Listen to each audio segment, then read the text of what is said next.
Well, hello everyone, and welcome to this new session of the Cañada Blanch lectures done together with the Government of Department of Geography and Environment, in which we have the enormous privilege of welcoming, I was going to say the woman, but I don't have to say the woman, I will say the person that is the most powerful in the world in terms of development. She is Elisa Ferreira, who is the European Commissioner for Cohesion and Reforms for the last almost 5 years. And she is in charge of the largest, and I would say now oldest, policy for development in our planet, one that has been emulated across many parts of the world, and with an eye-watering budget of 392 billion euros for this programming period, which is the period 2021-2027. For many of you, she will need no introduction, but she has got a long and very prestigious CV, in which before she was commissioner, she worked as vice governor of the Bank of Portugal, where she joined in 2016 and became vice governor in 2017. During her tenure, she was Portugal's representative to the supervisory board of the single supervisory mechanism of the European Central Bank. And you'll be happy to know that you're not the first central banker to join us. We had Pablo Hernandez de Cos on that same stage just about a year ago. Between 2004 and 2016, she was a member of the European Parliament, coordinating the group of Socialists and Democrats in the European Parliament's Economic and Monetary Committee, and she was rapporteur and co-rapporteur or shadow rapporteur of many key legislative files, including the six-pack and the two-pack, the BRRD, and the regulation creating the single resolution mechanisms. She was a member before that of the Portuguese National Parliament between 2002 and 2004. And if you're ever in Lisbon, please go and visit the Parliament. It's one of the most amazing parliaments I've seen in my life. And she was also Minister for Planning in Portugal, responsible already for regional policy between 1999 and 2002. Before that, she was Minister for the Environment from 1995 to 1999. So I cannot think of anyone who's better suited to be giving a talk to a large share of people and students who have been who are in the Department of Geography and the Environment. She, before that, was working in the Northern Region Coordination Commission, which is a central government regional development institution, of which she was vice president from 1988 until 1992. In parallel, she was also a member of the board of the National Statistics Institute of Portugal. In terms of background, she's held a degree in economics from the University of Porto, a master's degree and a PhD from the University of Reading, so not far away, and where we have some of our former students teaching. And she is currently also, although albeit on leave, as you can imagine, with a CV, a professor at the Faculty of Economics of the University of Porto. But you haven't come here to listen to me. I think you want to hear what Elisa Ferreira has to say. So please welcome Elisa Ferreira with a big round of applause.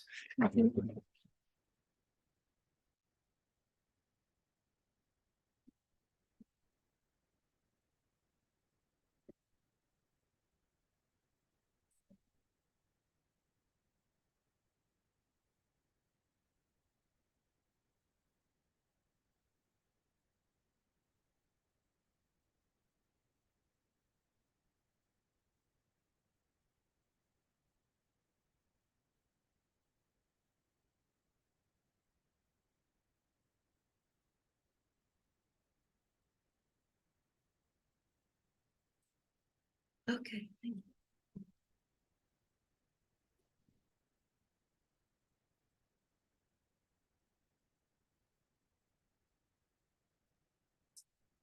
you. Yeah. Yeah, it's done. You wanted to hide Yeah. for longer? No, I was trying to see the people over there, All which right. I can't. So I can make it a bit lower. Yeah, it's better because I'm not that big.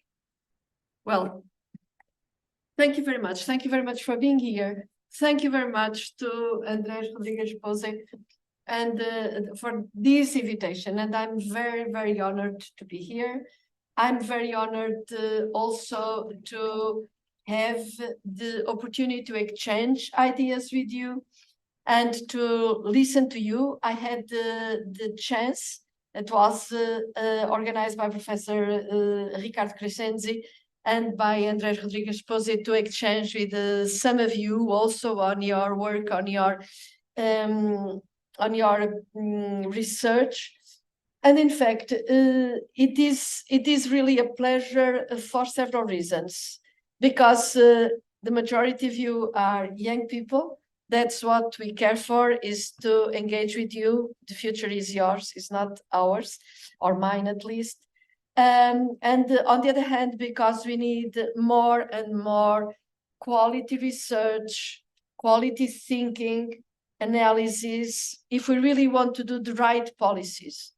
And I also want to thank Andrés for this long description of what I have been doing in my life. Of course, I'm very, very young, so I did everything very fast.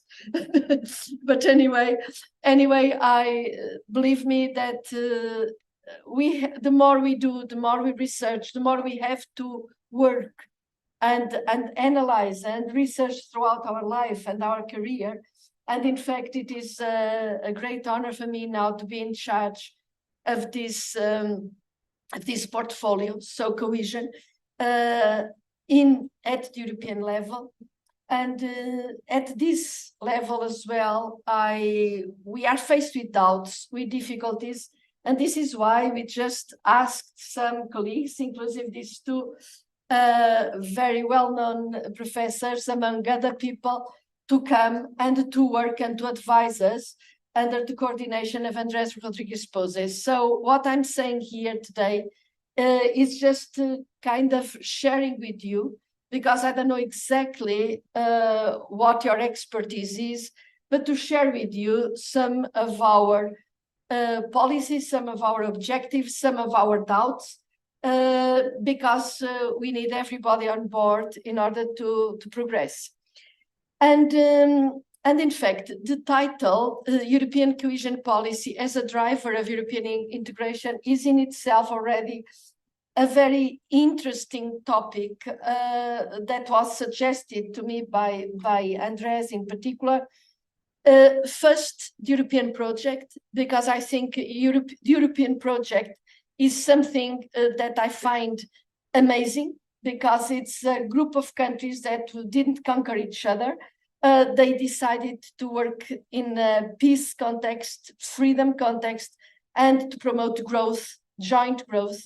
And second, cohesion policy, because cohesion policy, from my point of view, and I share it fortunately with a lot of other people, is to a certain extent applied economic geography, but in the European context, it is in fact an area on which we believe lies a lot of the glue that keeps the whole Europe together. Why I say this?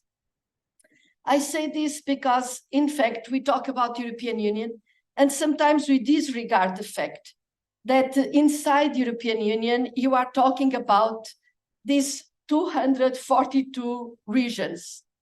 All these regions, they are divisions of administrative divisions of countries. But if you go into the detail, if you visit each of them, you recognize that each of them has its culture, sometimes its language. Look at the graph on the right, and you see that we have 27 countries. We have 24 official languages, but it is actually also a fact, and I regret that we are not 28 member states, but there is nothing I can do about it. But in fact, with 27 member states, you also have a lot of realities that create different cultures, different attitudes, different histories. And it is important to recognize these differences. It's a union of 27 sovereign states, but it became the biggest trader in the world, a leader in what concerns green economy, and a lot of you work on environment as well. A beacon for democracy, for human rights. We try to do our best to abide by these principles. And in a way, a major standard setter in a lot of sectors. And in particular, more recently, we also assumed ourselves as having this ambition to become a leading force in climate control. Even if you consider the European Union, the contribution for the CO2 and other greenhouse gases is relatively small. It's 8-9% of the world problem. But nevertheless, Europe is attempting to develop the policies, to develop also the instruments and the technologies that can help Europe to stimulate a global effort for controlling the climate problem. And in fact, at least one achievement we had is to have guaranteed for 70 years or more stability inside Europe, peace inside Europe, a reasonable level of democratic respect. And democracy is also an aspect that builds on a lot of economic conditions.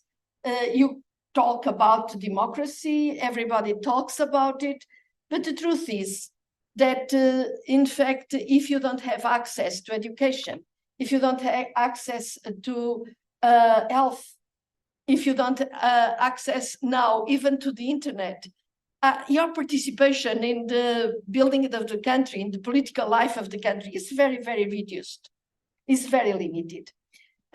So what I was trying to tell you here is that, in fact, Europe is made of a lot of diversity.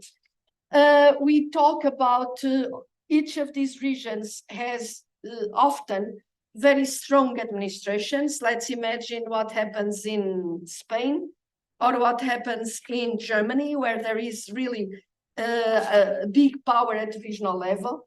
Other regions have a very weak autonomy, and countries are very centralized.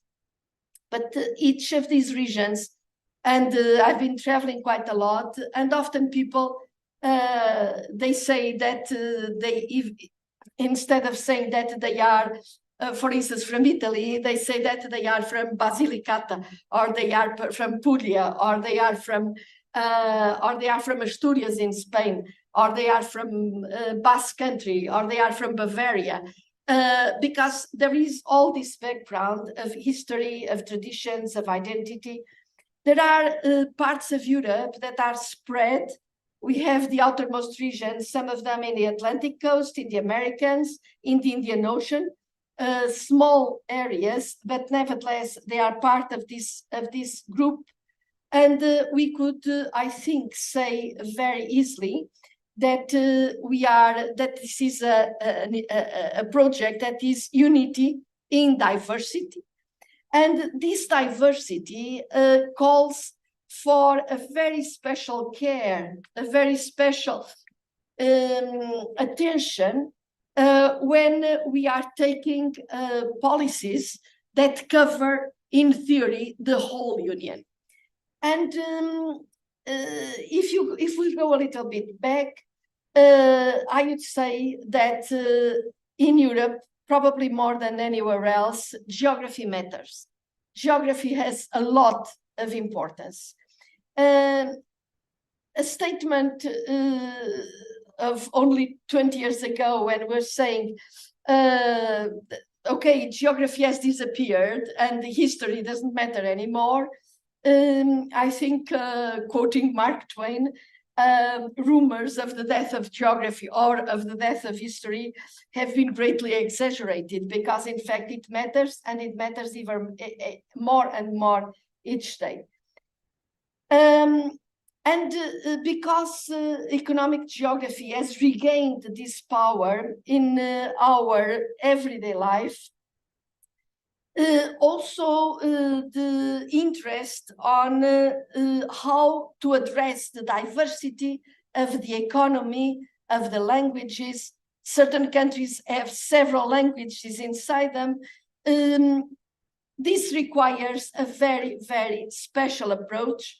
And so what I wanted to tell you here is that when we are talking about European Union, we are talking about all this diversity, all these different patterns that are located in different places. This, on the other hand, is not just, a theoretical issue. This is a very practical thing. Because now I will show you another two maps. And in the left-hand side map, you have GDP per head in the different regions. So it's not only that the different regions are, and here we have, the pink, the dark pink, means that the GDP per head of these regions are lower than the average, and the darker the pink, the stronger the pink, the lower the level of development. And in the green, the strongest green, the more dynamic the region is, measured by something that is not, it requires being questioned, but that is usually the proxy for the welfare level of a certain region. And so you see that you have here a big center that is relatively or very prosperous. And then as you move away from this green banana in the center, you go into the periphery, you have less and less economic dynamism. This matters a lot. And it matters a lot because, and sometimes this goes even inside certain countries. If you look at Italy, you have the north and you have the south. Even if you look at Poland, you see the east and you see the west. In Germany, you see the east and you see the west. So in fact, there are lots of different levels of development.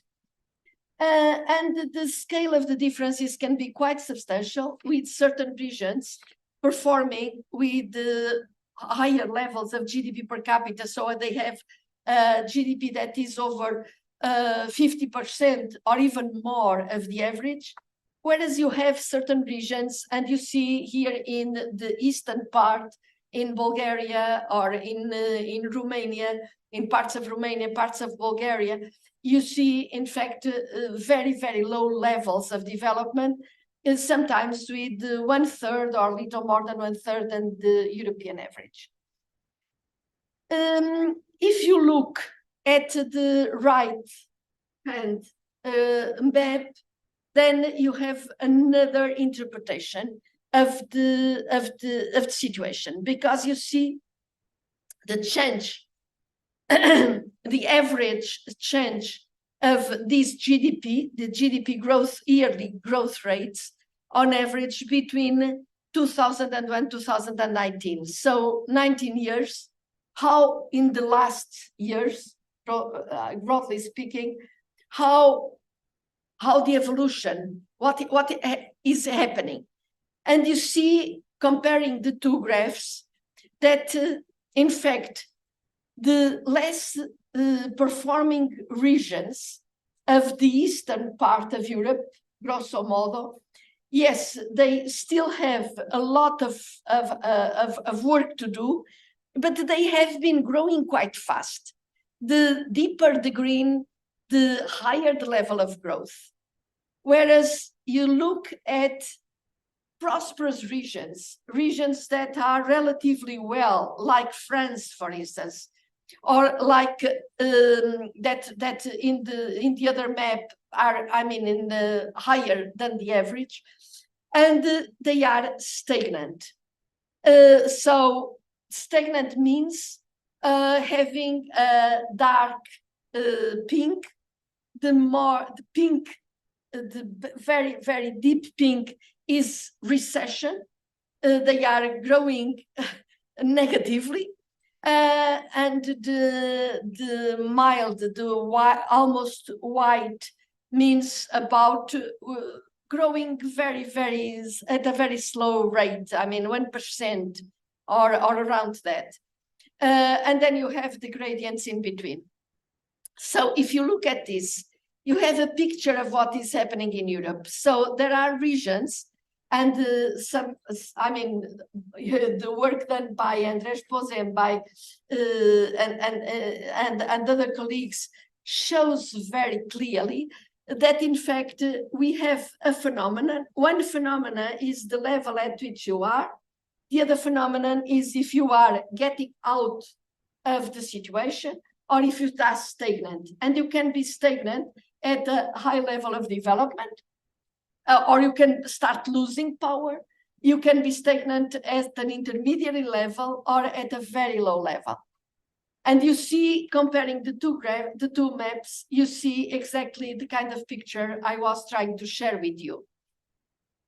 And this has a lot of consequences. So these regions that are stagnant, we can call it trapped, and the literature calls it trapped, is also reflected in the inherent conditions for growth. Because if you look at the regional competitiveness, and here again, if you are very competitive, and competitiveness mixes a lot of ingredients, like the capacity of the people that live there, like the quality of institutions, like the conditions to create a business. You have in green and sometimes dark green, the most competitive areas, so that they have the kind of environment on which you can build a sustainable and future-oriented growth. Whereas in the pinkish areas, you have a very low level, very little energy to be able to grow and to be able to get out of it. So this competitiveness index confirms what we have seen before, as you can also confirm in the regional innovation chart, in which again, you have the blue, dark blue, navy blue, are sources of areas where you have a high concentration of universities, of technology, of research institutes, and I mean this environment, this dynamic environment. Whereas if you go into the brown, you have a very, very low level of innovation capacity. We call it emerging innovators, in the sense that we hope that these regions will be able to grow faster in their innovative capacity.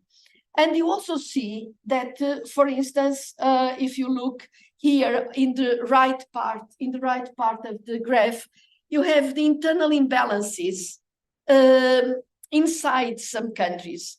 And you see, for instance, that France, if you have the dark dot is the innovation capacity in the capital. You have a line, a green line, that shows you the average level.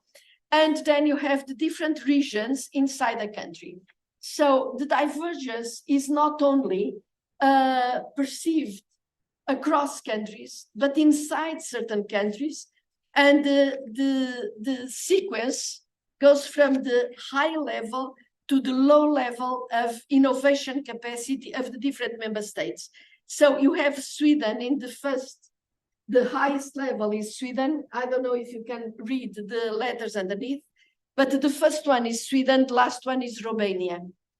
So the capital of these different countries has the different capacities for innovation, going from very high levels, particularly in the northern countries of Europe. And the last ones on the right side are Bulgaria and Romania. They are the last ones. And in the middle, you have France, for instance. France is here. It's this one. And you can see that there is a massive difference between the innovation capacity in the capital and in the most remote regions, which is a problem and an issue, because innovation is in fact an indicator of the dynamism or capacity to come out of these traps, so the ingredients that we have in these regions. So these divides, these differences are a major social and or pose major social and development challenges, and it's this that we try to address.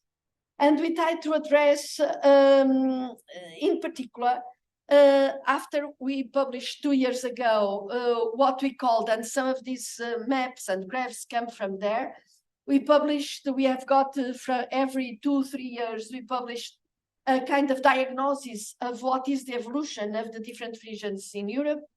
And we published 2 years ago the 8th cohesion report. If you go into internet, 8th cohesion report.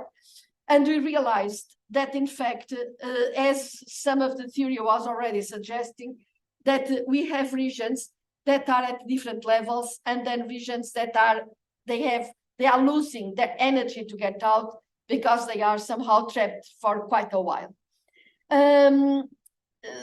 We have, in fact, this analysis on which I call on researchers and on you to identify what are the causes of this trapping, and because through there, probably we can organize the policy instruments to get them out of the trap and to make sure that everybody, doesn't matter where the person lives, can really, participate and share the welfare of the whole area. We are looking at the business ecosystem, and usually the weakest regions show, on top of limited innovation capacity, a fragile business ecosystem, insufficient organization, poor managerial capacity, very weak public administration, and all this creates this kind of stagnation. But this is just a hint for you in relation to another aspect that we have studied, and that combined with the previous one is quite telling. What we did in this study was in fact to try to analyze what is the situation of the different regions in terms of qualified, talented people, and to analyze the change in the presence of these people in regions. And what happens is that a lot of regions are suffering on top of everything else because of everything that I said before. They are losing their most qualified people, citizens, creating this brain drain, this flow of people, which is another serious problem. And the more red the region is, the highest is the problem associated with this loss of in particular, young. We were working more or less, the period between 20 and 30 years, qualified people with tertiary education. What was the situation in one moment was the situation after some years later. And in fact, we realized that a lot of regions are losing their best, either to the central regions that are developing or even to immigrate outside Europe. So in fact, on top of the economic trap, we have a talent development trap. And these regions that are red here, they have a very serious risk of not having the ingredients to catch up, to get out of the trap, because they miss the energy of young and talented people. 1 in 3 regions in Europe, 1 in 3 in each 3 Europeans, so 1/3 of the Europeans lives in a region which has seen hardly any growth since the year 2000. Now, if you see the paper that was just published 2 days ago, in which Professor Ricardo Crescenzi and others participated, and that was coordinated by Andrés Rodríguez-Pose, you'll have much more information on the discussion of these issues than the ones that I'm bringing here today. So I strongly suggest that you check on it, that you visit it. But previously we had already and some of the work done by people like them show also that there is a relationship, a significant correlation between regions that are stagnant, including all these dimensions, and the rejection of the system, so to speak. So the correlation exists between regions that are in fact not growing. And not growing means what? Means that, families invest in the training and education of their children. They invest a lot, and then these children or young generation, they move away. And this is a frustration. And if the region starts losing the dynamic and the power, of course, the business closes. There is only old people there, and it's quite frustrating. So, in fact, what is happening is that also the political consistency of Europe requires that we address these issues, and that we address them in a way that really keeps Europe together. And this is what I was mentioning in the initial title of this talk. Of course, how to address this is an issue. How to change. Some of these regions, and in particular, the problem is particularly serious in the areas that have been rich, and particularly, for instance, in areas of France that were very industrialized, and they are losing, the factories are closing, people are becoming jobless. So this is really, a matter of frustration, of disenchantment. And you vote in one party and another party, and after a while you vote for someone that says, I'll protect you, I'll keep your job, I'll keep your house, doesn't matter. Of course, this is often empty in terms of content, but it works because it gives an answer to a very complicated kind of feeling that people have. So this content builds slowly, takes a long time to materialize. But you look at Italy and southern Italy on one hand, and you look at Northern Europe, and you understand much better why people vote. And it is interesting to note as well that people that were departing from a higher level of development, so they were rich, and now they don't see progress there, these are much more reluctant to believe that the future will bring them the stability they dream of than the ones that are still, benefiting from some growth or some support. And so you see, for instance, in Western Europe, the belief that, okay, we came from such a low level of poverty that there is hope. But very quickly, this can change into a disenchantment, because if it stays for too long, it doesn't work. So the truth is that in 2003, the Eurosceptic parties accounted for 7% of the vote in Europe. But by 2023, the estimate is that we'll see what the elections for the European Parliament will give. But in 2023, this figure had been multiplied by 4. So 28% of the citizens were prepared to vote into Eurosceptic. And sometimes this is also divided in hard and soft Euroscepticism. But when it is hard, it's also against democracy or against the functioning of the whole society. So we have, in fact, to create these conditions to change the situation, to keep Europe together. And in fact, the policies exist in spite of these results. And the situation would have been much worse if the policy that I'm sharing was not there.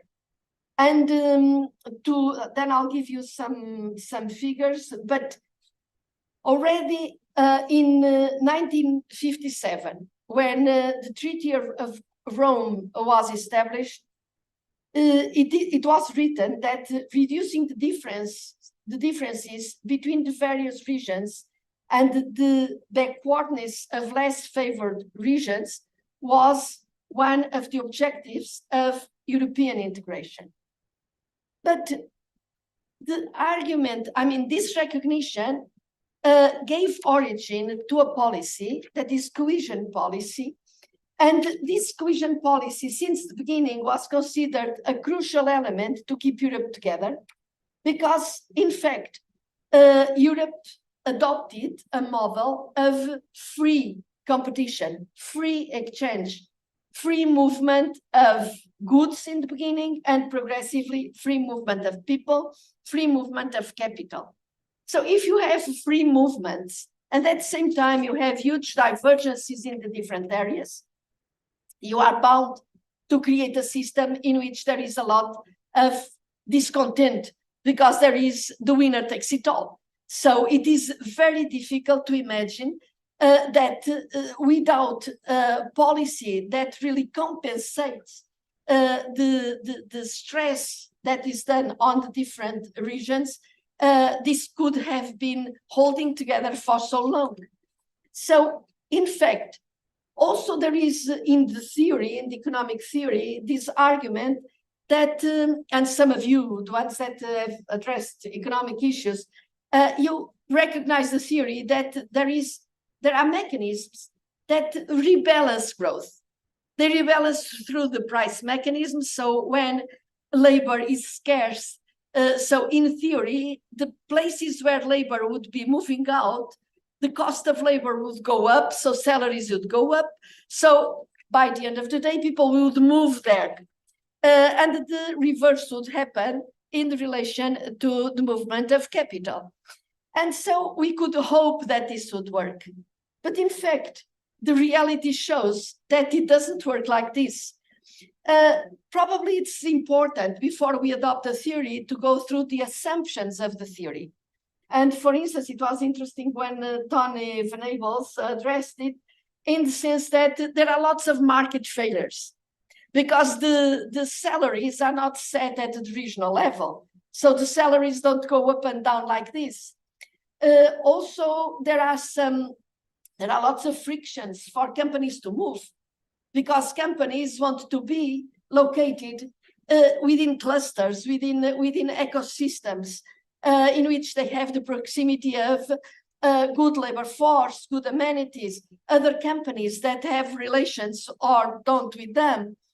And interest rates, they are not that flexible. They are set, in this case, for a lot of countries at the level of the central bank, so European Central Bank. So, and migration is a costly decision. So people don't move just like that because there is a better salary there. So the kind of aspects that really interfere in all these mechanisms, they really show that on the opposite, the initial reaction is to go for agglomerates of scale.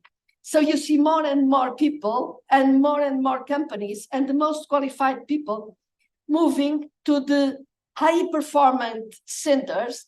And in fact, you see that labor is coming out, and only when you create opportunities, business opportunities, job opportunities in those places, they will go back, not through the normal mechanisms that we were expecting from the theory and the assumptions of the theory, but rather when there is an external impulse that really creates or recreates a dynamism that attracts these people. So we need, in a way, to address all these regions, and in particular to act before it happens.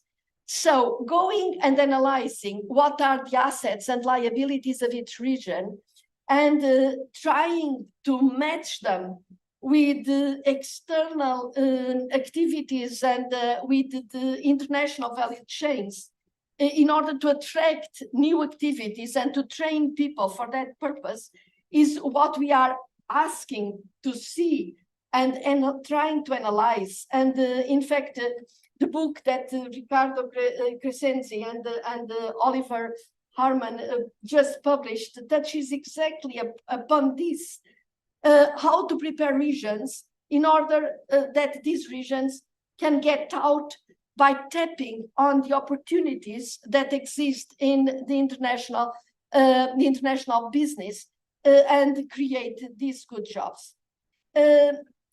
It is very important, and I'm quoting, crucial institutional and informational linkages necessary to connect to specific sectors and to specific value chains. I'm quoting from your texts. But this is a very complex task, and it requires that at level of each region, you have, in fact, the institutional capacity, the quality of the university and researchers in order to be able to foster the kind of strategy that delivers.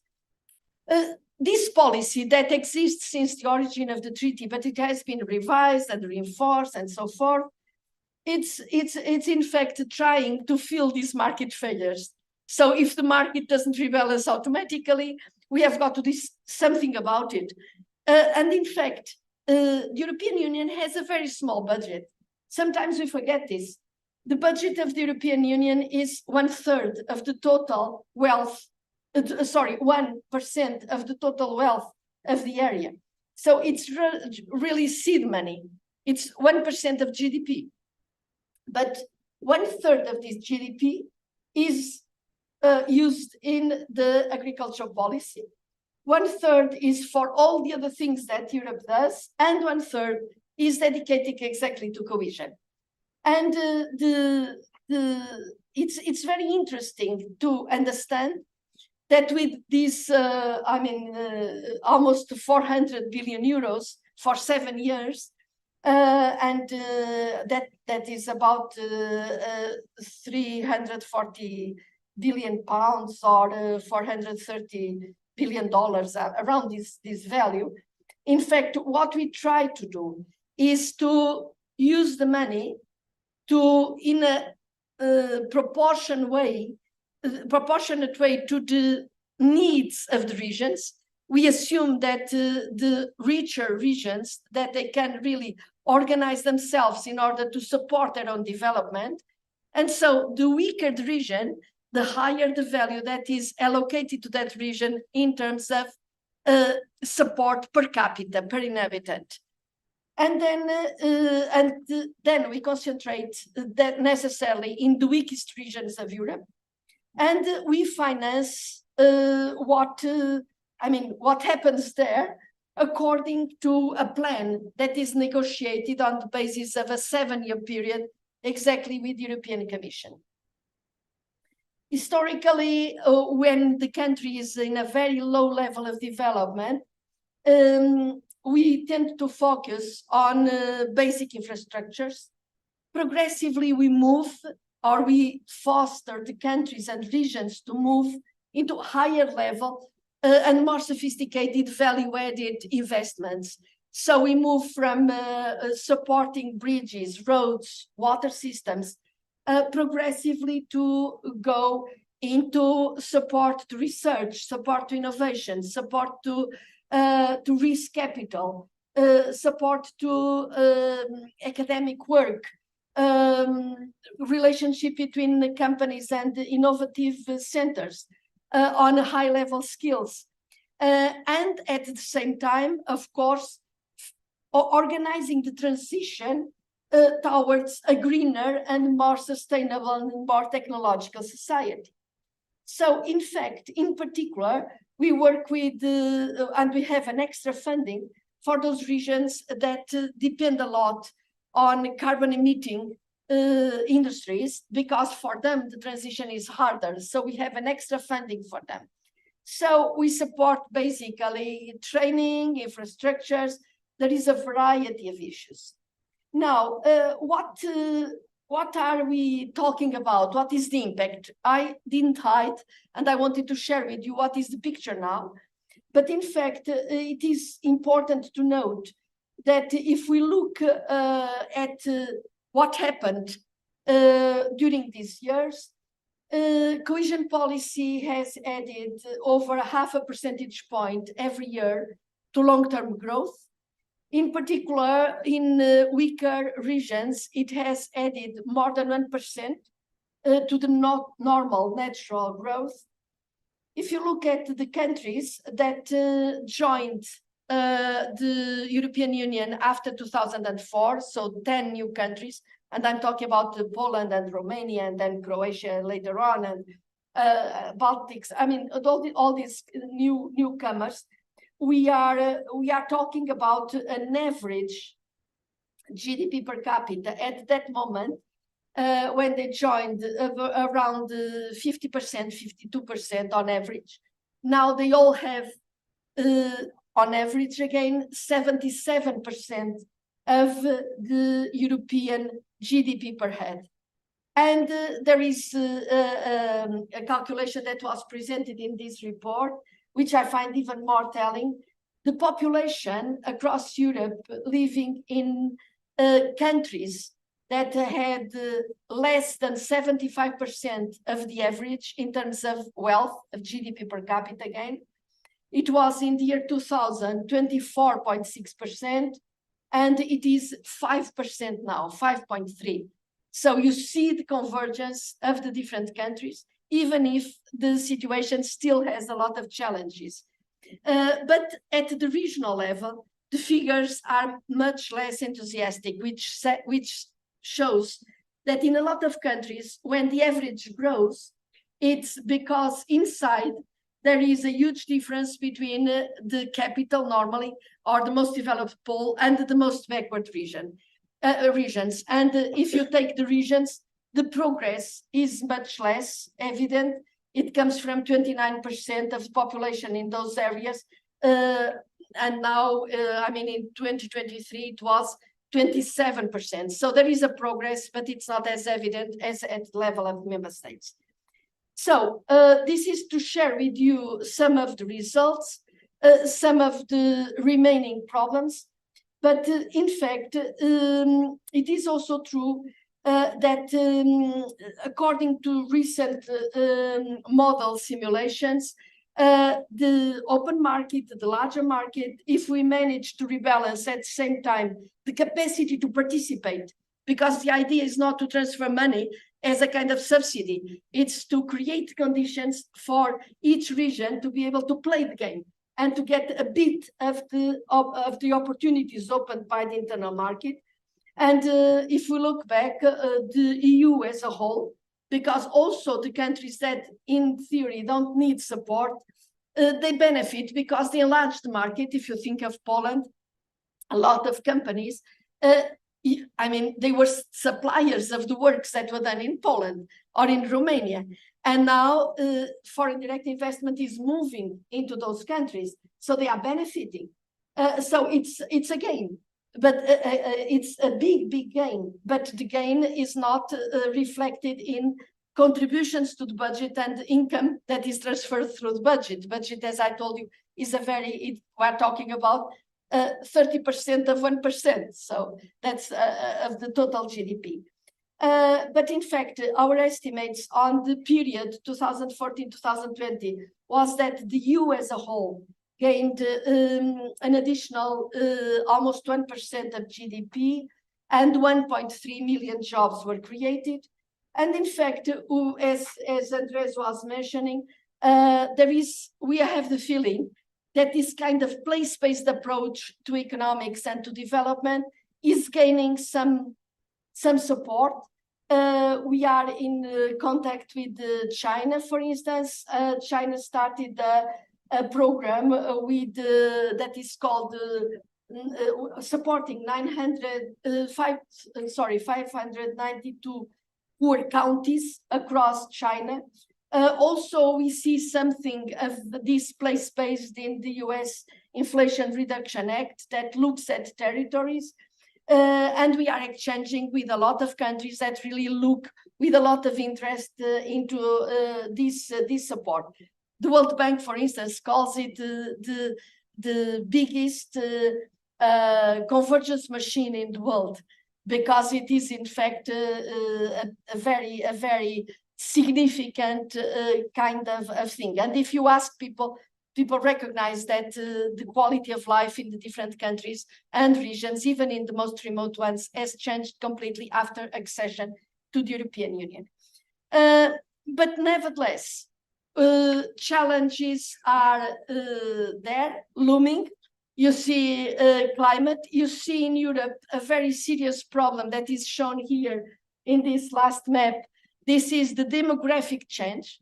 So Europe is losing population. In 2050, we will have less, if nothing is done, we have less 35 million citizens in working age. And you see geopolitical challenges. Let's see what happens. You see also the Green Revolution, where Andres Rodríguez-Pose and others have done also the mapping of where things are going to have a more serious impact in the development of the different areas. There is this digital and industrial revolution, new sources of energy. So lots of forces coming from outside, and so lots of impacts that are very often asymmetric. And one thing is also evident, that is any horizontal policy, neutral policy, is not neutral at all, because according to the characteristics of different regions, it affects regions and economies differently. So there is nothing like one standard approach. And that's why, thinking of enlargement, the more we need a solid cohesion policy, because in fact these countries, they have a very low level of GDP per capita, and there is also a change in mentality, in institutional management, that it requires a lot of adaptation. I will end by quoting Jacques Delors, someone I admire a lot, was president of the Commission for 10 years, 10 important years. And already in 1980, Jacques Delors, he died unfortunately last December, but he was saying that further advances in the European project, deepening like we did with the single currency or with the Green Deal, or enlargement, and we are preparing to enlarge again, requires further advances in solidarity and in cohesion. So today's Europe is in fact a testament to the success of Delors' vision. Last year, we celebrated 30 years of the single market. This year, we celebrate 20 years of the biggest enlargement, so 2004, and 3 more countries joined since then. And I think Delors' vision has managed to keep us together. Of course, challenges are there. Of course, there is a lot of work to do. We count on you also, on your capacity to research, your capacity to find what can trigger the solution at the different regions, because no one size fits all at all. But having said this, I think we need, for a true democracy, for a true European citizenship, we need, in fact, that everybody can share the general wealth, and that everybody, wherever they are, can share the opportunities that are opened by such a big and vivid market. So thank you very much. I took a bit longer, but I wanted really to share with you as much as possible on this for me, very interesting dossier. Thank you very much.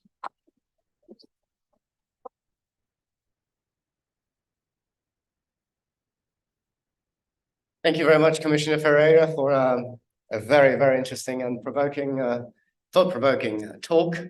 Now we have our very own Professor Ricardo Crescenzi, who's going to be acting as the discussant. For those of you, I mean, many of you would know Ricardo already, but for those of you who don't know him, he is someone who shows that talent is spread everywhere in the European community, but very often talent also flocks to the biggest cities. Not that he comes from a small city, but he was, for a period that for me didn't seem that long ago, but it might seem a long time ago for him, or sitting where many of you are, doing the same courses. He's got an MSc in an economist from Roma 3.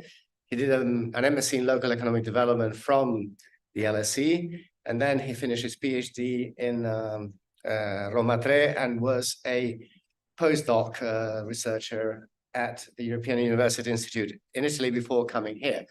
In that period, he has made a stratospheric career because he became a professor very soon, and not just that, he has become one of the foremost experts in the fields of innovation, in the fields of foreign direct investment, and the fields of global value chains, among others. So, Ricardo, the floor is yours, and I wish you a very interesting dialogue.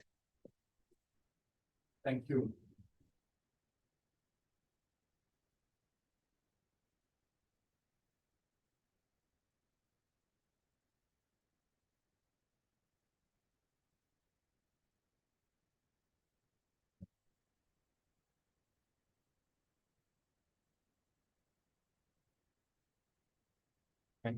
Thank you very much. Thank you very much, Andres, for your introduction, for the kind invite to be here with you today. Thank you very much to the Cañada Blanch Centre for having organized this event, and thanks, Commissioner Ferreira, for your inspiring talk. When you mentioned the first enlargement, and when you mentioned the 2004 enlargement, and you mentioned it's already like 20 years ago, this reminded me what Andres mentioned, that I've been already working on these topics for almost two decades since my undergrad. So we had similar thought. Notwithstanding this, notwithstanding having worked for some time on these topics, it's very difficult to discuss Elisa Ferreira's talk, because it's really like inspiring and profoundly insightful, I think. So your vision, your analysis of the opportunities and challenges for European regions is truly spot on. But also, I think what really always inspires me is your commitment to address these complex challenges, acknowledging the complexity of the challenges, and having a role in addressing these challenges. So I think your vision for the future is both ambitious on the one hand, but also achievable, having a clear pathway towards impact. And I think with leaders like you, it's really we feel that Europe is really in safe hands in achieving important results and dealing with the challenges. When you joined the Commission was 2019. So a very topical year, a very important and challenging year. So you had really to deal with very, very big challenges for the EU. So I mostly share your reflections on the diagnosis of the challenges and the big problems of the EU regions. What I would like to do to try and ignite, using a word our chair likes, in order to ignite the debate, I would like to discuss a couple of points before leaving the floor to the many students and colleagues that are present here for the debate, and I'm sure they want to ask questions to the Commissioner. A few points on the challenges, but also the opportunities that come from the current landscape. And first of all, clearly, we are not alone. in the sense that Europe is facing the challenges that you mentioned in your final slide, the green transition, the digital transition, challenges to democracy. So a wide set of challenges in a highly interconnected world. So it's very important to understand what other continents, what is happening in other continents. And you mentioned the Inflation Reduction Act, for example. So there are important lessons, but it's very important to see how what happens across the globe impacts what happens in Europe and what happens in the regions of Europe. And this is particularly important because what happens on the ground sometimes is not what you would expect. It's not like as intuitive as one might think by simply looking at the theory. So sometimes there is a contradiction between the theory and what we see on the ground. So it's very important to analyze and understand the complexity of this phenomenon. I was thinking about the changing global landscape and the growing geopolitical tensions that surround Europe, the war. And very often when we think about the reshoring phenomenon, for example, the idea of European firms bringing activities back to Europe as an opportunity to bring back jobs to Europe. This is certainly an opportunity. There might be opportunities. However, academic research is showing us that there are big challenges because sometimes what leaves foreign countries is not the same that comes back to Europe. So sometimes we destroy jobs in foreign countries in order to bring activities closer to us. But what we bring back is mostly automation. We are mostly replacing cheap labor in less developed countries with automation, with capital-intensive processes, new technologies in Europe. And this is a challenge because this might generate productivity, might generate opportunities in Europe, but opportunities without jobs. Or with very different types of jobs, when these changes generate jobs, might generate jobs of very different types vis-a-vis the one that we are able to fulfill with the type of skills that we have available in Europe. So this is like a first big challenge. We are not alone. There is a lot of impacts that we feel at the local level in Europe. But in order to deal with these challenges, we really need to be ready and we really need to change sometimes the skills and the endowment of skills that we have in the EU region. But also, sometimes these challenges, together with opportunities, come from changes in the configuration of the EU. And I think about the enlargement and the perspective of the enlargement and how and to what extent the impacts of the forthcoming enlargement will impact not only the regions that neighbor the new member states of the EU, but also a wider set of regions that are connected to the future new member states through very complex supply chains. And so that's where impacts, positive or negative impacts, might materialize in places that we don't expect or that in previous enlargement we didn't experience, or we experience in very different ways. So it's very important to understand how what happens in one part of the EU, what happens at the borders or at the new borders of the EU impacts very different places in new and renewed manners. So there is the issue of connectivity. There is the issue of a changing global landscape, but also changing borders of the EU. And then there is there are the issues that you mentioned linked with the green transition. Again, here we are not alone. There is the issue of how we can adapt to the green transition, how all places in Europe can contribute to a sustainable future, and how sustainability can be achieved in all places, generating opportunities at the same time, making sure that we create this sense of togetherness that is so central to the idea of cohesion. And again, here we really need to understand what are the mechanisms, how we can bring to the places that are less advantaged in terms of productivity, in terms of technologies, how we can generate opportunities there. What type of policies can really be mobilized in order to generate opportunities, to make sure that the green transition can generate opportunities in all places. And this is the additional point, trying to understand what are the policies that work in practice. And I think this is the evidence that you were calling for and that the LSE is trying to contribute. The idea of understanding, okay, what works in practice, what are the policies that can make a difference and can make a difference in places where capacities, where institutional conditions are indeed very different. Let me just mention an example. You mentioned the issue of human capital, the problem of talent, the problem of lack of opportunities in particular places. And this reminds me very much of the big challenges that, for example, the Italian Mezzogiorno, that Southern Italy has been facing for several decades. And the issue there is, it's not about only generating the skills. It's not only about generating human capital, because then you try and invest in human capital locally, but you cannot retain the human capital. You only reinforce the brain drain. So it's very important to understand how we can put in place policies that work. Sometimes the issue and the evidence are trying to understand the policies that have been implemented in these places tell us that you need to think about a portfolio of policies, thinking about what the supply of skills, so when we train people, but also the demand of these skills on the side of firms. So how the ecosystem can absorb the skill and retain the skills and put those skills in a good use.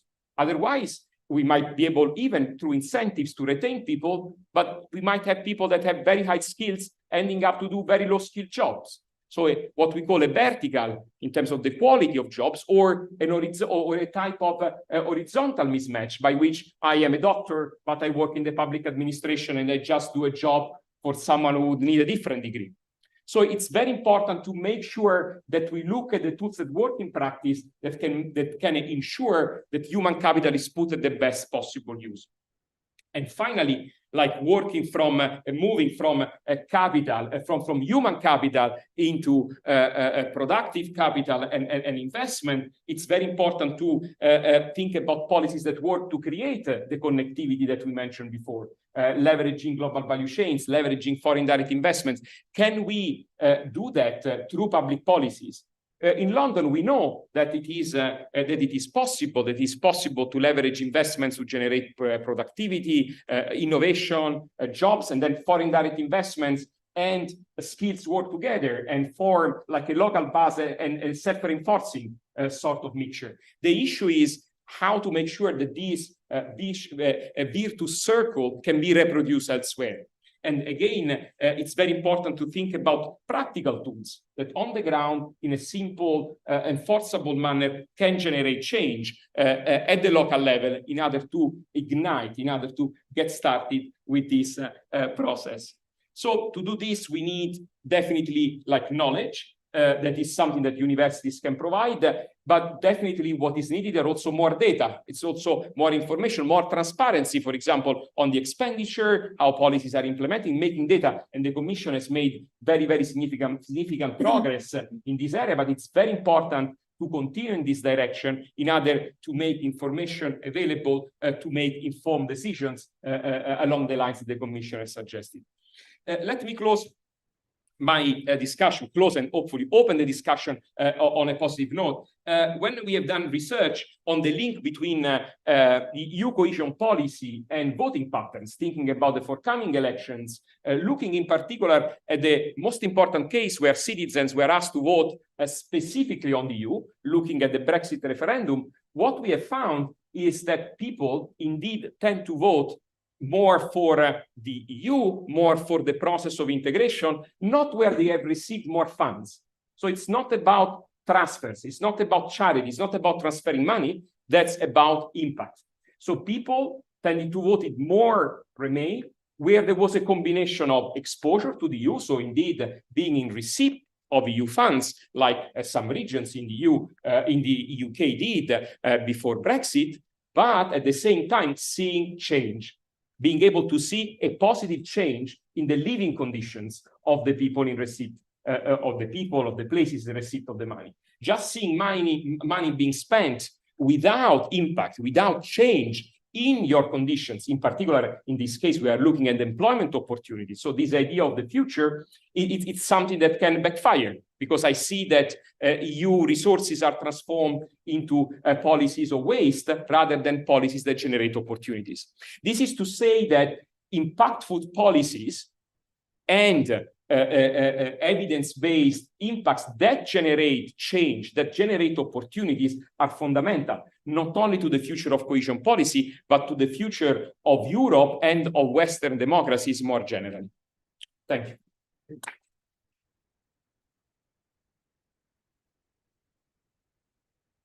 Thank you very much, Ricardo. Elisa Ferreira, do you have any initial reactions? I think everything that Ricardo has mentioned makes a lot of sense. In fact, I think this issue of jobs is an issue. It's a very important issue when you substitute the manpower for automation. Yeah, there is a big impact. Of course, the estimates that we have in Europe of both the greening and the digital show that about 2 million jobs are supposed to be created. The issue that we have to address is where are they going to be created? Because of course you create a lot of jobs when you start researching on new technologies for renewables, or when you introduce new techniques to manage a company by robots or by artificial intelligence. But where does this happen? Where are these jobs created? That is one issue. The other issue is this relationship with the outside world. And in fact, I think that for too long, Europe was kind of one of the few areas, big continents in Europe that didn't have a strategy to participate in the globalized economy. What do I mean by this? I mean, a lot of importers were more powerful than producers in a way. Production was going through a lot of constraints internally, from respect for human rights, payments, labor welfare, environment constraints, and then imports done all over the world. They were coming in and they were really competing because the labor costs were lower, the costs, it was a very different kind of environment on which this production was made. I think this helped to improve the quality of life in millions and millions of citizens of the world. But the truth is that the internal impact was really a massive destruction of industries in a lot of countries. Also, when there is enlargement, we shall not hide that there is a kind of loss of competitiveness of previous benefited countries with, for instance, foreign direct investment. All these areas with problems that are in the west of Europe, all the FDI, foreign direct investment that was there, I won't say all, but a lot of the FDI or new FDI that was supposed to come to these countries, it moved into the newcomers because in fact the cost of labor was lower and people were very much better prepared, they were very efficient, and the proximity to the central markets was higher, even from a cultural proximity with the German area, for instance. So, I mean, we have got to take all these elements into account when we are addressing what are the other aspects that really often are work against convergence, and that cohesion policy tries to rebalance, but these forces, they are really very, very dramatic. After COVID, things changed a bit, and I think with the recognition that some of the most performing industries located in Europe could not work if the global chains were interrupted, like it happened with COVID, was really an alarm clock for Europe. And now there is much more concern about keeping inside Europe at least a substantial part of the production process, so that really there is, I mean, a bit of independence from this globalized world, like all the other countries do. So this aspect, I find it very important, very relevant, as it is relevant the fact that we have a currency that is a strong currency, and so often it is not that easy to compete with more weaker currencies. The last move of the Inflation Reduction Act and other subsidies and other practices, particularly in China and the United States, also pose a very important question. What kind of global economy are we going to have? Do we manage to have a kind of minimum common standards in what saving the globe at least is concerned, and try to agree on minimum practices? Or are we going really to kill each other through subsidies and barriers so that we don't lose completely the control over the economy and jobs? These issues are really looming behind, but they are the most important, probably, aspects that also need to be brought into the picture if you want to understand what is happening. Thank you very much, Commissioner. One of the cherished traditions we have at the LSE is that every person invited to give a talk, no matter how important, they always have to answer questions from our students. And Elisa Ferreira has kindly agreed to do so.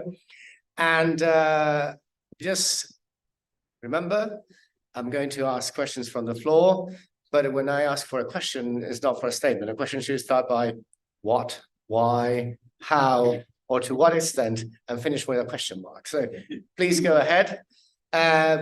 When you ask a question, just give us your name. What are you doing if you're a student at the LSE? And just for Elisa Ferreira, we're going to accumulate questions in groups of 3 so we can maximize the time. Yes, Andres, please start. Thank you so much. Just stand up, please. Thank you so much. My name is Andres Bautista. I am a student in the Master of Local Economic Development. So Andres and Ricardo are my professors. I have 3 questions, sorry, but this opportunity is unique. Choose one, please, so we can hear more voices. I will ask 3. Please don't. It's unique, please. First, for example, what happened when the European Commission have a reform in a specific region? It works. Yeah. Okay. What happened when the European Commission think about some specific reform in some specific region, but the region think that is not important or doesn't matter? Yeah. The second question is what happened with how you can deal with when some countries don't invest enough money in the reforms in the fee for the European Commission. And the last question is what according with the European experience, what is your advice for get some similar cohesion or integration in region, for example, in Latin America or East Asia? Thank you so much. Thank you very much. Even though there are 3, we're going to accumulate a few more. More hands? Yes, over there, Guillermo, please. Yes, just wait for the microphone, please. It's coming. Guillermo, also from Local Economic Development. And my question is if in this cohesion policy, are you considering also have considerable investment on improving institutions in the regions of Europe? Because we've seen evidence showing that it doesn't matter that we invest a lot in this lagging behind regions. If institutions are not good, then probably it's not going to work. So I don't know how you plan to address that through the cohesion policy. And third question, Helena, please. Hi, I'm Helena. I'm also in local economic development. I think similar to what Andres asked, how do you make sure that cohesion policy is prioritized, especially as we see governments in Europe becoming more populist? So, Elisa Ferreira, please, Yes. the floor is yours. Well, thank you very much. Important questions, all of them. In relation to reforms, this is a big issue because it's not easy to make the trade-off between respecting democratic choices and forcing in something. I mean, in the past, not so long ago, at a certain point, the financial crisis forced some adjustments that were imposed by the instability in the global financial markets in relation to sovereign debt. It was really a problem inside Europe, as you may recall.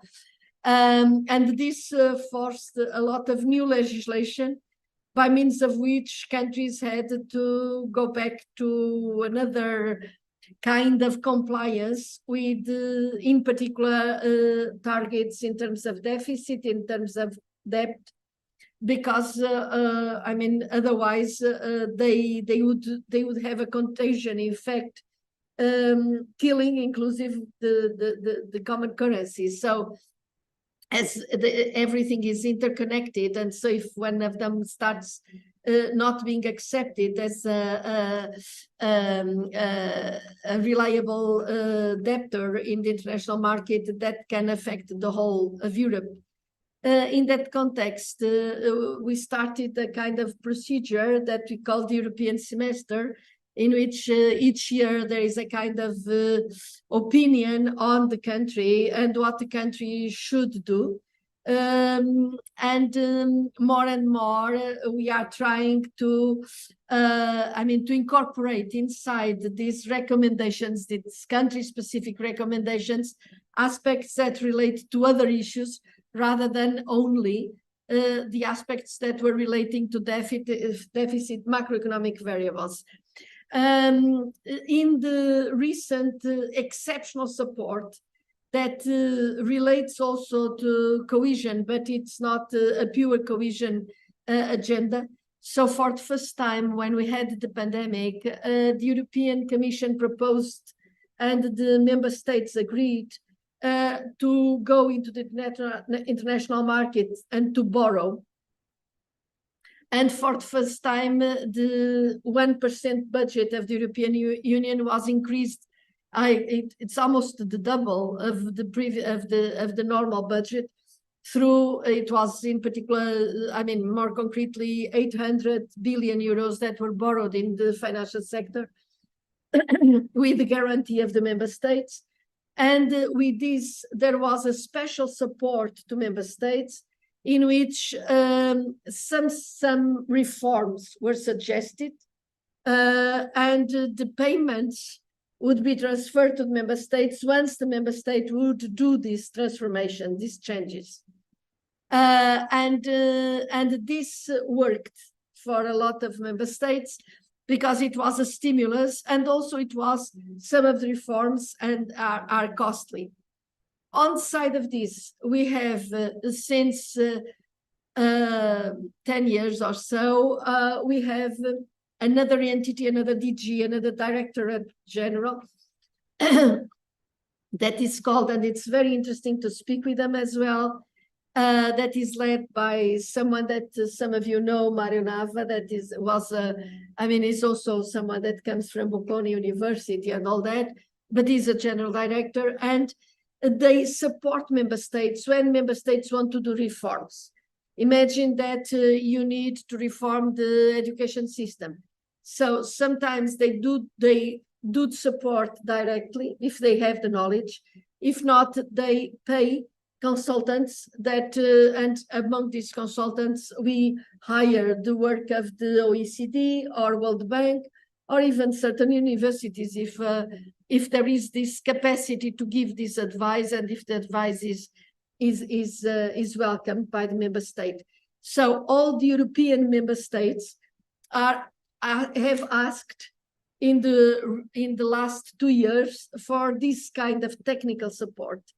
But in fact, it's voluntary in that case.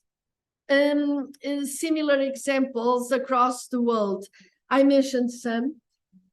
In fact, there are several attempts of integrated areas, in particular in Latin America, as you mentioned. I think there are very special aspects in the countries that probably need to be addressed before there is a real movement forward. Because from trade policy that if you have the same type of specialization across a lot of economies, then if you open trade, the winner takes it all. So in a way, also there are problems of distance, of similar markets. So I think it requires much more research, much more analysis in order to make it work, because sometimes the political will is there, but the capacity really to have a gain. And when we talk about these trade gains and the welfare triangles, we should research more on how this gain is shared across the different economies that participate, because that is sometimes the crucial thing. Everybody has got to gain something. So I would suggest that you develop this kind of thing, because we see that the free trade creates value added, but who gains from it? I mean, this calls for a lot of work. I already replied by answering this a little bit what you were saying, because in fact regions often lack the institutional capacity, and it is in particular through this other DG reform that we are trying to go down to the regional level, but it is not easy. It is not easy, and it's a field that I'm trying to incentivize, and also asking member states in these country recommendations that they don't over-centralize the policies, because often when they are very centralized, if they are not decentralized, then at the central level, they cannot really understand the different characteristics of different regions, and so they don't give the appropriate answer necessarily. The weaker the country, the more this happens. At the same time, the capitals have a huge lobbying capacity. Governments are sieging in the capitals, and so I mean, it's the big universities, it's the big banks, it's the big companies that really often are more visible when you have to devise a policy. And also there is an internal debate in certain countries saying, okay, if we want to compete, better that we concentrate everything in the capital and leave the rest of the territory. And from my own experience, this often doesn't work, because what happens is that you leave the rest of the territory absolutely empty. They don't contribute to the overall welfare. People move to the capital, but then the congestion costs create such a big inefficiency in the capital that even the value added tends to go into a asymptotic kind of way.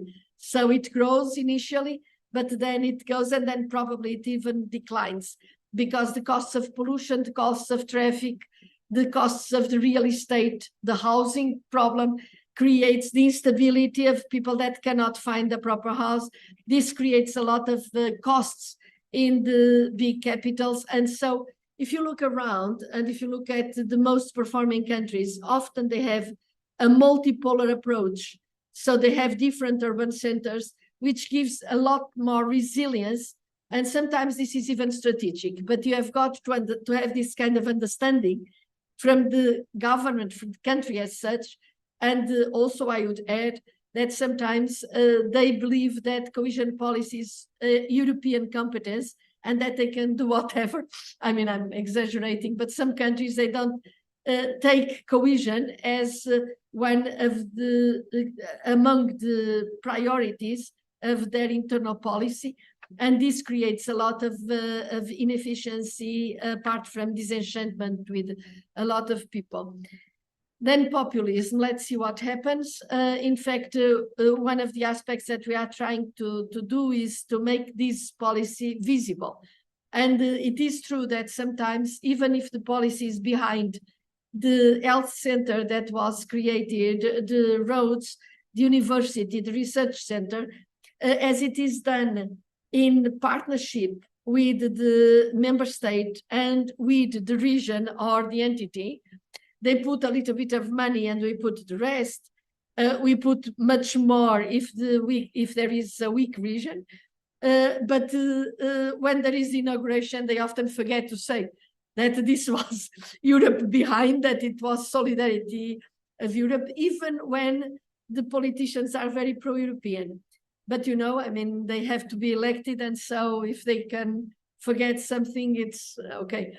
We are trying really to make it more visible. But it is true that sometimes people take some decisions because they are, I mean, furious with this or that. They can't find the culprit for that, and then they vote against. But the consequence of voting against without understanding what is the alternative doesn't work. And I'm very glad that a lot of countries, in fact, are desperate to join the European Union. And let's look at Ukrainians. They are really, I mean, I had a lot of talks with the Ukrainians, and they really see Europe as their hope. And it's not just Ukraine. A lot of other countries are willing to join because they see the massive stability, progress, and value added that Europe can bring to them. But we'll see. The ones that are inside usually are not aware of how Europe is perceived from outside. So, okay, I don't want to go further. Okay. We are beyond our time, but I'm going to allow just one round of questions as no one is moving. Douglas first. Yeah. Douglas. Hi, thank you. Douglas Muniz is here at the Cañada Blanch. So 2 questions, actually, very briefly. So the first one is in terms of enlargement, because you mentioned the case of Ukraine. And, well, there was a document was linked some months ago, a meeting for the council, which talk about the budget of the cohesion budget that you apply, 61 billion euros to be channeled towards Ukraine. So 9 countries, particularly East Europe, they'll no longer qualify for cohesion funds.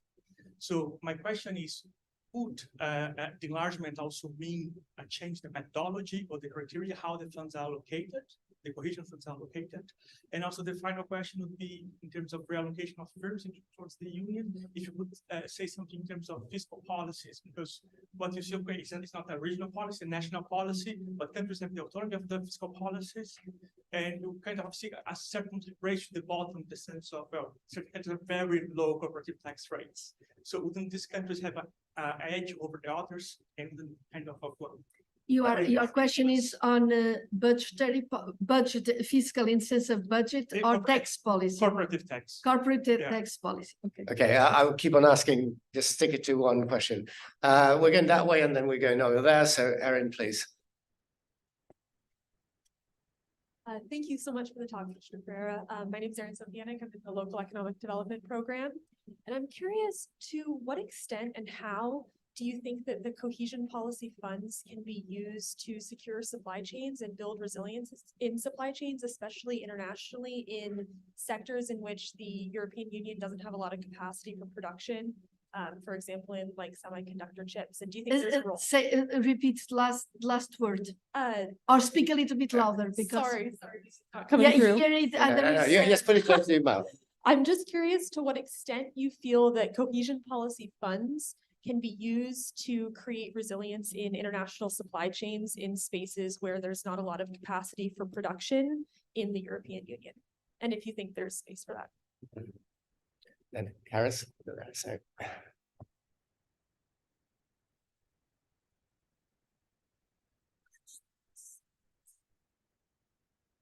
Go ahead. Thank you so much for the panel. I'm Karen Zozek from Local Economic Development. Yes, you say where you're from, because I think it's interesting as well. Yeah, I'm from Kurdistan region of Iraq. And my question is around immigration. What are the key immigration policies for European Commission? And how does the immigrants contribute to the economic growth in Europe, and what are the priorities for EU? All right, so thank you very much. And I'm going to take my prerogative as chair to ask the last question. You see the people and the students here. You're at the LSE, probably the most international university in the world.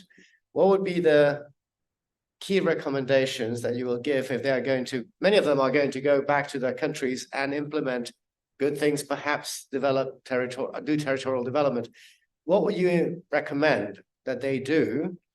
And is there anything that they should avoid?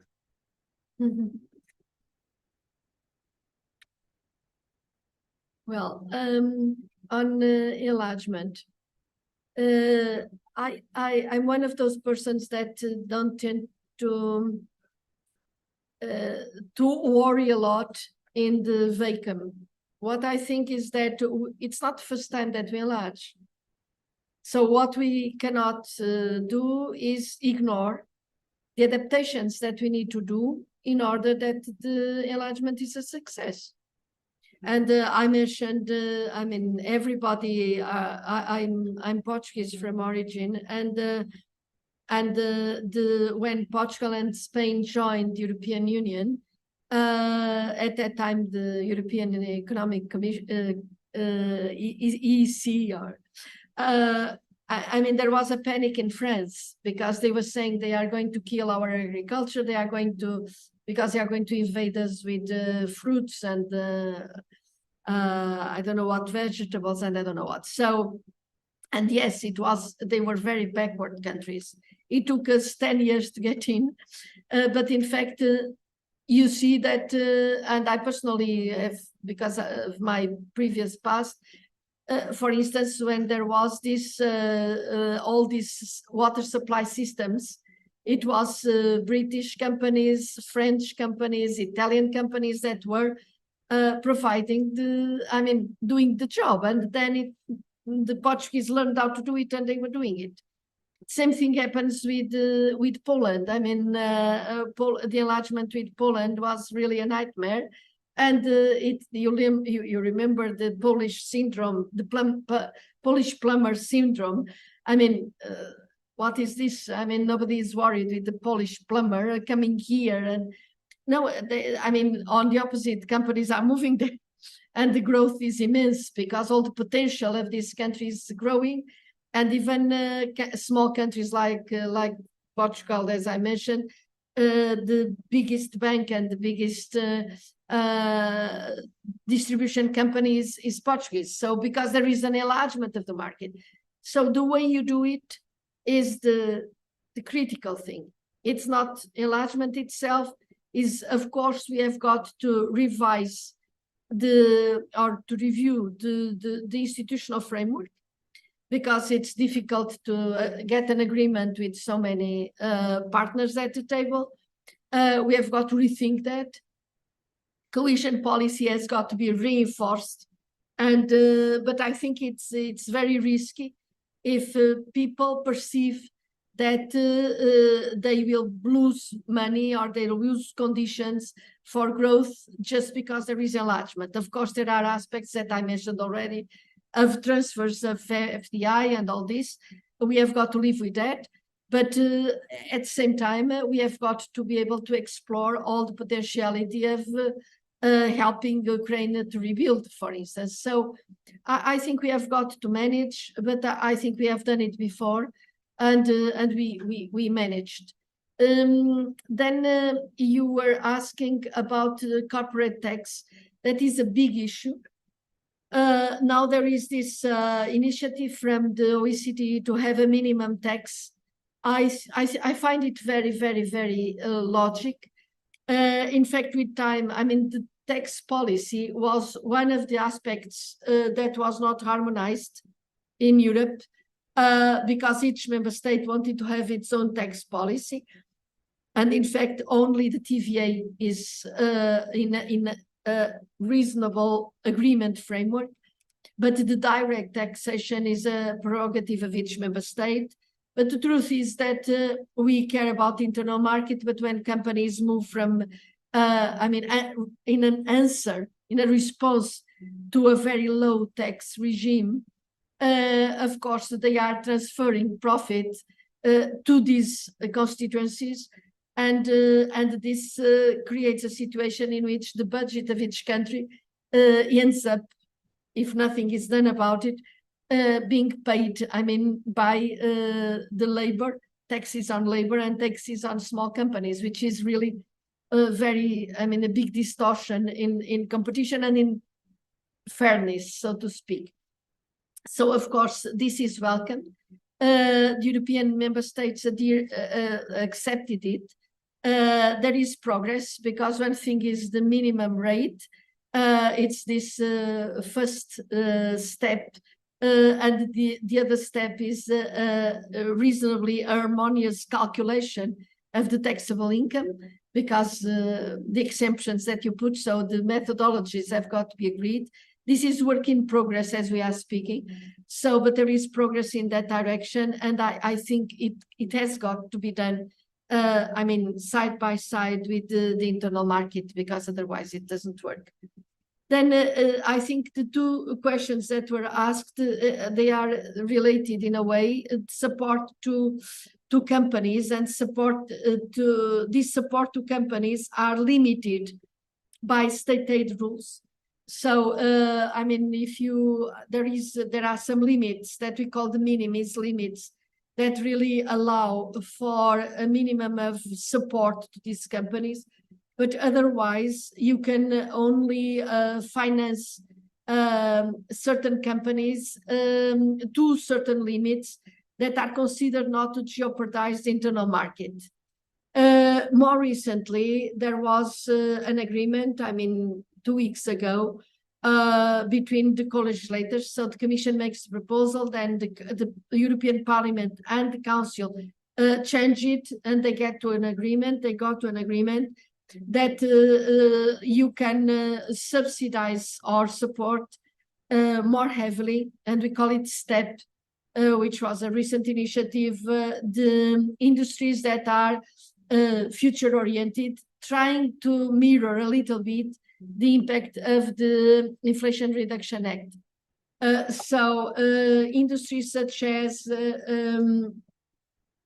biotechnology, clean technologies, or deep technologies, they can be supported, and there is a kind of special flexibility in state aid, in support that you can give.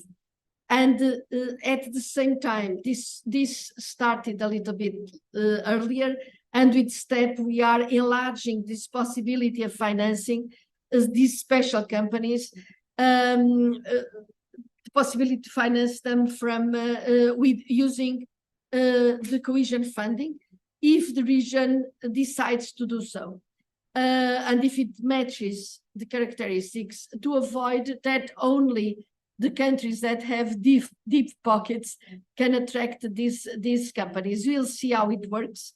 But in reality, since 2014, the support from the cohesion funds is only possible for small and medium companies, and for companies that do not jeopardize the environment objectives that we have.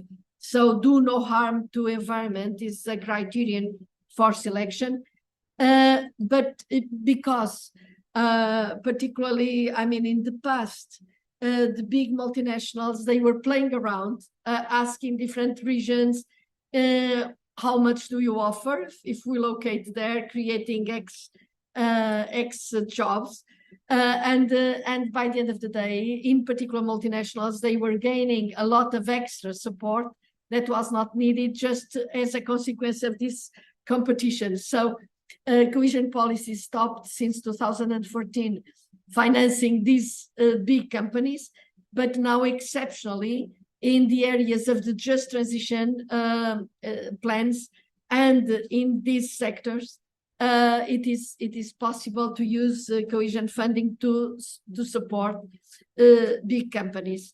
We'll see how it works. It's a timely experiment, so it's a limited experiment. So limited experiment in time. So we'll see what happens.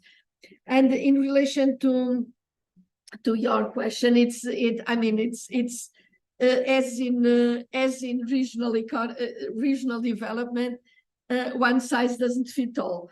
But I think if you are going to go away, I think there are certain good elements that we should take with us. One of them is that geography matters, and the country is a territory and people. So what happens in the life of these peoples, the opportunity that are open, are absolutely essential for the progress of countries. And the other message is that we are all in the same world. So better that we keep speaking to each other and trying really to avoid that, as in the multinational companies with cohesion funds, by competing with each other, we end up competing in subsidies or competing in tariff barriers, just to make sure that we protect from the unbalanced level playing field, unleveled playing field, I'm sorry, trying to compensate with this. This will be a massive cost for taxpayers, and I think we need really to reassess when we are talking about climate, where we are talking about human rights, respect for minimum conditions for labor, like for instance, not to do child labor and not to do slave labor, or not to kill the planet with the activities.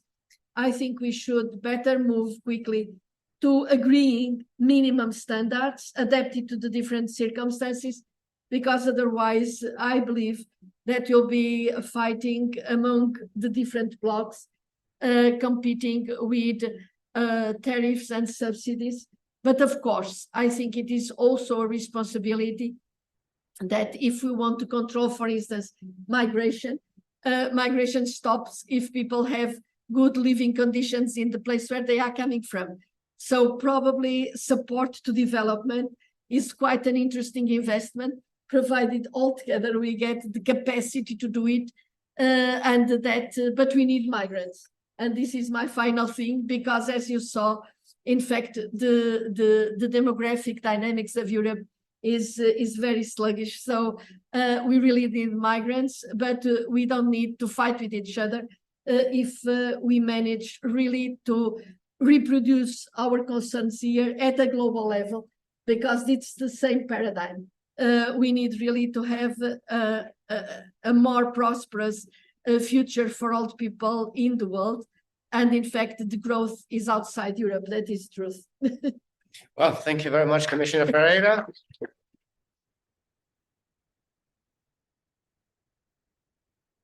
It's been a great privilege to have you here, and we hope to have you here many more times in the future to give us your insights. So thank you very much, all of you, for attending. And remember, the Cañada Blanch Foundation Center doesn't end up here. We continue with a series of activities that go on in the coming weeks. Starting next Tuesday, Jimmy Burns-Marañón is going to be talking about how the LSE in the past was really a place full of spies. So if you're interested, please come. There will be, on the 4th of April, Louis Dijkstra from the European Commission, who's going to come and talk about the future of cities. On the 5th, it would be José Pascual Marco, the Spanish ambassador, who is going to come and talk about the relationships between Spain and the UK. And finally, on the 25th of March, we'll end up this term with the former Minister of Health in Spain and current leader of the Socialist Party in Catalonia, Salvador Illa. So hopefully we can count on you. Please come. I'll be advertising. We will be advertising. Victor over there, who's moving with the microphone, will be advertising all these events. And we look forward to hosting you here. Thank you very much, and see you all soon.